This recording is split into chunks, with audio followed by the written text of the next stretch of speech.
Hey YouTube, welcome to Blue Dreamy Rays, and we are here with another video.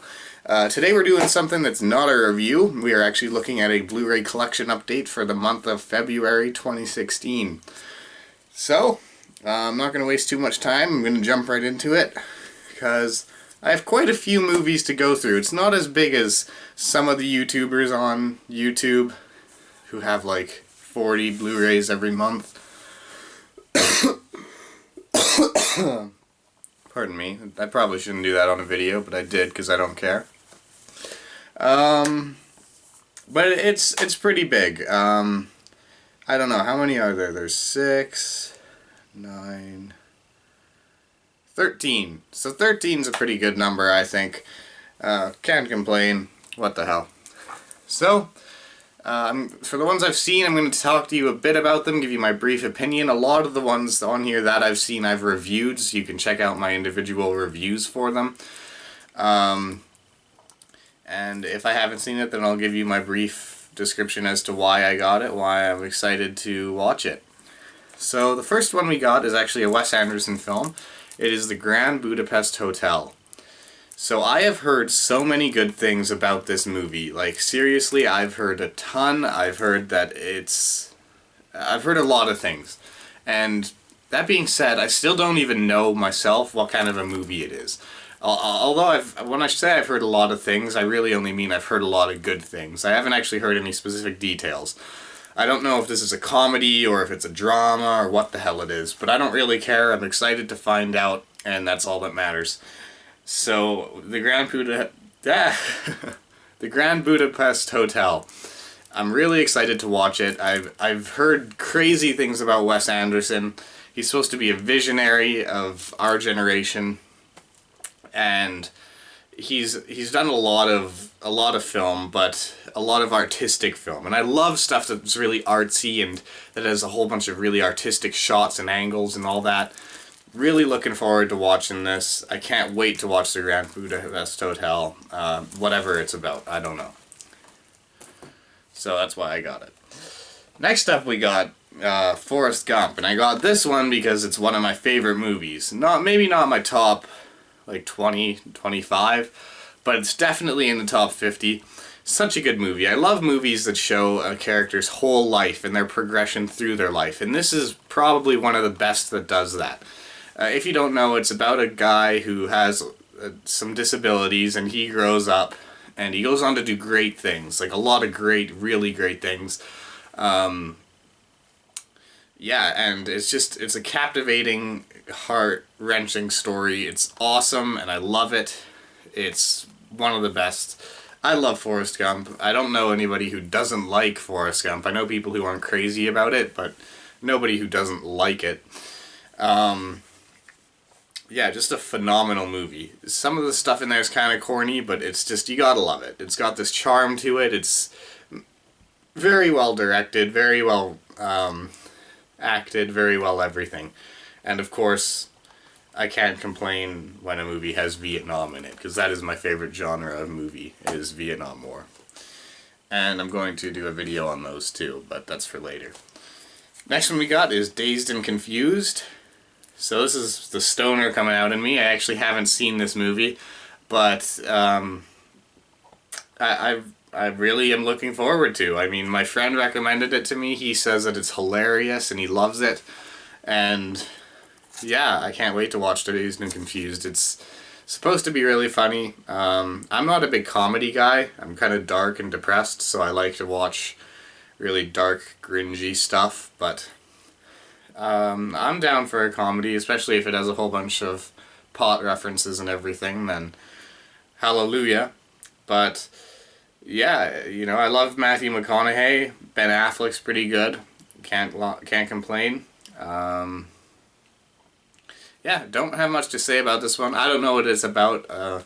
From what my buddy says, it's just about the lives of teenagers in the 70s, so I don't know, I guess hilariosity ensues from that. But yeah, Dazed and Confused, happy to have it in the collection. So this next one is one I got because A, my friend is obsessed with this movie, and B, because it's a cinematic landmark, people say. It's a masterpiece, people. It's a masterpiece, people say. They say it, and they say it, and the next movie I'm going to talk about, they said the same thing, and I ended up not enjoying it. But we'll see if I enjoy Schindler's List. This is the 20th anniversary edition, so it looks like it's pretty nice. I don't know what it entails. Oh, no. It's got the digital copy, the ultraviolet, the DVD, and the Blu Ray. I'm good to go. I got fucking 4 copies of the movie in here. But yeah, I don't know. I'll probably give the digital copies away in the review, but when I review it. But yeah, Schindler's List, it's a World War II movie that I look forward to watching. I don't know much about it either. I know it's about a guy who tries to protect the Jewish people. That's about all I know. Spielberg at his best, apparently. That's not what it says on the back, so I didn't just read that, but it's apparently supposed to be Spielberg at his best. So we'll see about that. I don't think it'll top Saving Private Ryan for me. I'm more of an action horror guy again. Actually, that's a lie. I hate horror movies. I really would love horror movies if they were good, but they're just all shit today. So, yeah, Schindler's List. I got it. It's supposed to be a masterpiece. We'll see what I think of it. So up next is my first box set of the 2 I got this month, pardon me. And one is the Godfather Francis Ford Coppola restoration. I really like this set. I don't know why. It's literally just a slipcover and a thick Blu Ray case with all the Blu Rays in it. But I really like the look of it for some reason. I don't know why. But anyways, the first movie, Godfather 1, I watched. I have a review posted, so I'm just going to go briefly through it. I thought it was really good. It was technically done very well, but I thought it was overhyped and kind of overrated. That's the one I was referencing when I said Schindler's List. Yeah, I just thought it was overrated. I thought it was kind of boring in sections. I had to watch it in 2 parts, but overall it was a good movie. I'm not trying to completely shit on it. I just don't think it's the masterpiece that it was made out to be. Maybe at the time, but now it's definitely aged.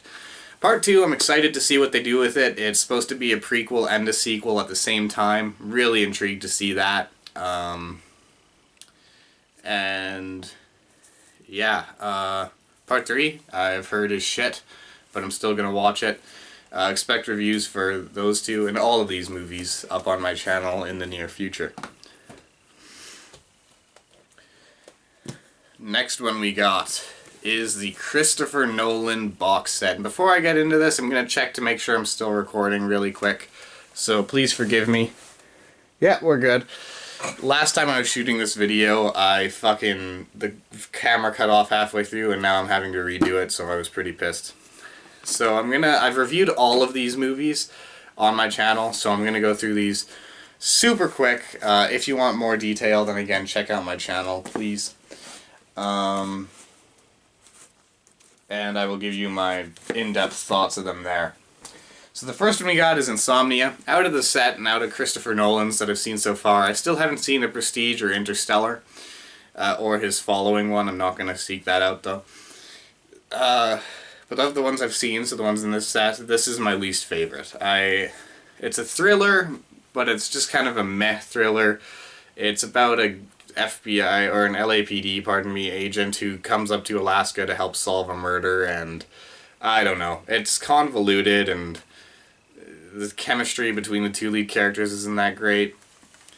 It's just okay. Again, I get into more detail in my review, which is how it's going to be for all these. Now, this movie I fucking love, and I don't think I did it justice in my review, and this is Memento. I love this movie. How you can tell a movie backwards and have it still play out like it's going forwards, kind of, is crazy. I mean, like, it's not like it's going forwards, because it's going backwards, but have it play out the same way, or it's still unique. You know what, I'm getting all mumble-jumbled. It's unique, it plays out, even though, what I'm trying to say is, even though it's backwards, they can still hide plot points and plot twists, and the character arc, the character changes from the beginning to the front, or the front to the beginning, whichever way you want to look at it. And I just thought it was phenomenal. I just watched it once and I reviewed it right after. I thought it was good. But after letting it sit without even watching it again, it's one of the best movies I've seen and would definitely make my favorite movies list. I love Memento. Most people love Memento. If you haven't seen it, I'm not going to give too much away from it, but you got to. So that is Memento. And next we have another sort of masterpiece by Christopher Nolan, which is Inception. Great visuals in this one, really good performances all around the board. Really well written and deep, got layers to it, this one does. I really do enjoy it. It's not one of my favorite movies, but it's up there. It's a good movie. I really enjoy it. I kind of over-talked it in my review, I think, but whatever. It made the review more entertaining, so power to it. Yeah, Inception. A pretty good movie with a good concept. It's about people who go into other people's minds to steal ideas at the inception. So if you haven't seen Inception, which you probably have, I'd recommend you see it. It's a good film, and it's the cinematicness of the Dark Knight trilogy meets the smartness of Memento. It's awesome. I still prefer Memento, but really good movie. And sorry I keep stepping off camera. I'm just grabbing the films. So the next one, we have the Dark Knight trilogy. Up first, we have Batman Begins. Oh my god. Phenomenal Batman movie, or superhero movie as a whole. I actually watched the latter two movies when I was growing up without watching this one, and it was a huge mistake. You need to watch this one to get the other two. This one's a little slower, a little less eventful, but still a phenomenal movie, and it's one of the best Batman movies ever. What can I say? However, The Dark Knight is even better. It's a sequel that ups the first one in every way. It's more cinematic. It's just an experience. Heath Ledger's performance is legendary as the Joker. Phenomenal movie. And finally, we have The Dark Knight Rises, which I watched, originally didn't like, rewatched it, and wow, I love this movie. It's the perfect way to cap off the trilogy. Epic, but subtle. You see Batman's struggle of how he can't be Batman anymore, and what it's taking out on him, and it's just an all-around phenomenal movie. This trilogy is just insane. You need to see this trilogy. It's a dark, gritty look at Batman. Phenomenal, and it's inspired me to buy the Batman Anthology, which is all the older Batman movies, and I'm going to watch those and review them here too. Probably not in the near future, not in the immediate future though, because yeah, I have a lot to review. But this trilogy is awesome. If you haven't seen it, then you're missing out, and you got to. So thank you guys so much for watching this video. I really appreciate it. I know haven't been doing these every month, but I'm going to try to from now on, now that I'm buying Blu-rays consistently. I hope that you tune in more. If you are interested in my opinion on any of these movies, check out my channel. I've reviewed a bunch of them. I've reviewed all of these and The Godfather, and I'm probably going to review all of these films I've talked about here today as I watch them. So yeah, thank you so much. I appreciate the support, and this is Cody saying have a fucking awesome day, and I don't know, smoke some dope or something. That'll make your day better probably. Unless you have anxiety, then it might make it a little worse. But thank you.